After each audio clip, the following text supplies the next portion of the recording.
Good afternoon, I'm Charmaine Colvin and you are listening to Apna Radio 93.9 Dublin South FM.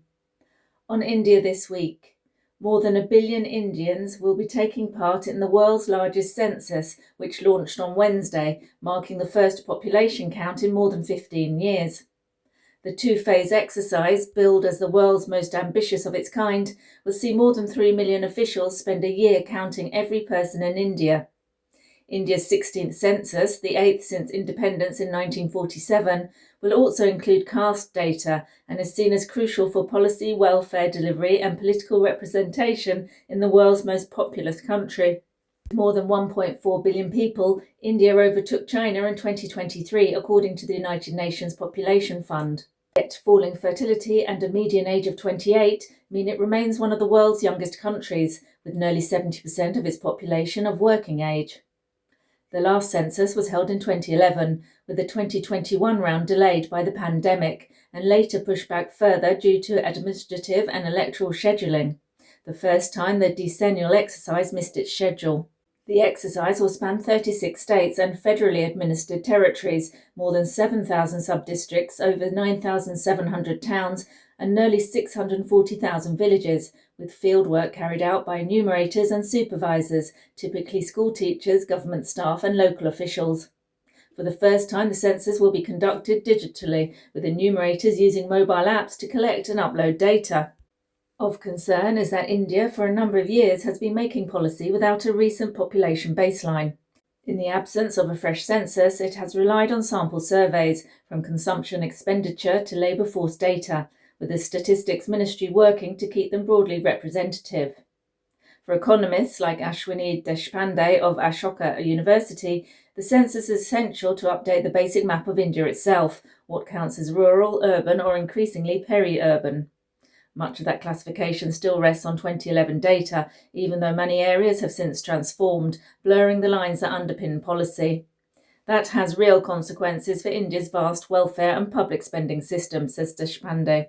This census is crucial. It is the definitive snapshot of India, capturing everything from caste and religion to jobs, education and amenities, and offering the most complete picture of how the population lives, he said. India's largest airline, Indigo, has named aviation industry veteran Willie Walsh as its new chief executive, weeks after the resignation of its former CEO. Walsh will join Indigo in August after the end of his term as the Director General of the International Air Transport Association. Pieter Elbers resigned as Indigo's CEO on the 10th of March, with immediate effect, citing personal reasons, but it was widely seen as being linked to a recent crisis that forced the airline to cancel thousands of flights, the largest disruption in its 20-year history. In December, the carrier cancelled about 4,500 flights, leaving thousands of passengers stranded at airports across India. Indigo controls about two-thirds of the country's domestic aviation market, so the inconvenience caused by the disruptions was huge. Thousands of people missed important life events, including funerals and their own weddings, and were left scrambling to make alternative arrangements. The disruption followed the introduction of new pilot duty and rest regulations in India, designed to reduce fatigue among flight crews. The airline later acknowledged it had misjudged how many pilots it would need once the rules came into force. India's aviation regulator later fined Indigo about $2.45 million and criticised several senior executives, including Elbers, over the handling of the disruption. The company's co-founder, Rahul Bhatia, took charge in the interim after Elbers' resignation and will continue until Walsh joins the office. Indigo chairman Vikram Singh Mehta said Walsh's experience in leading large airline operations and handling complex market conditions made him the right choice to lead the carrier's next phase of growth. The airline operates a fleet of more than 400 aircraft and runs thousands of domestic flights daily, as well as some international routes. It has also been making a push to expand in the premium international travel space. Indian billionaire Anil Agarwal is challenging fellow tycoon Gautam Adani's winning bid for a bankrupt real estate giant in the Supreme Court, intensifying the fight over a $4 billion pool of prized assets that include the country's only Formula One track. Agarwal's Vedanta has mounted a legal challenge over a creditor committee's decision to award the assets of Jai Prakash Associates to Adani, a portfolio that includes homes, power, cement plants and the Bud International Circuit track near New Delhi. Vedanta has argued its $1.8 billion bid for the assets was better, but the committee and an Indian tribunal decided in Adani's favour by saying its $1.5 billion bid was superior because it had higher upfront payments. Vedanta is now asking India's top court to pause the acquisition and hear its concerns. A win could give a major boost to Adani's real estate expansion, adding to its other key projects in Mumbai, which include redeveloping one of Asia's largest slums, Dharavi.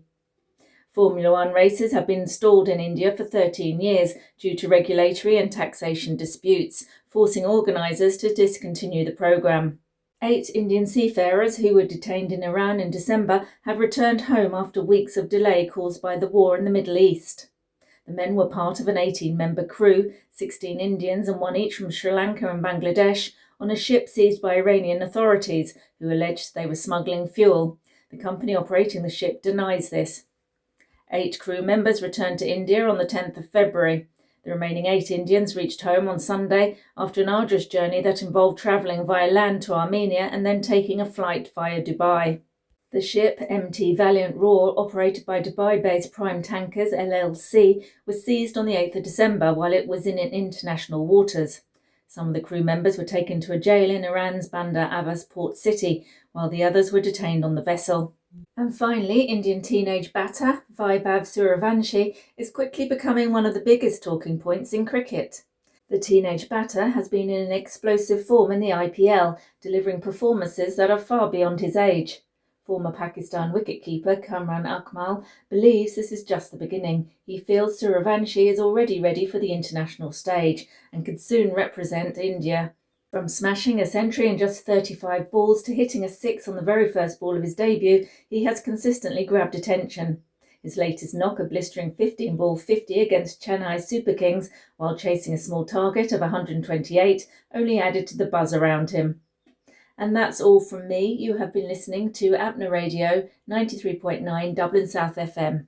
Everything's fine on 93.9 Dublin South FM.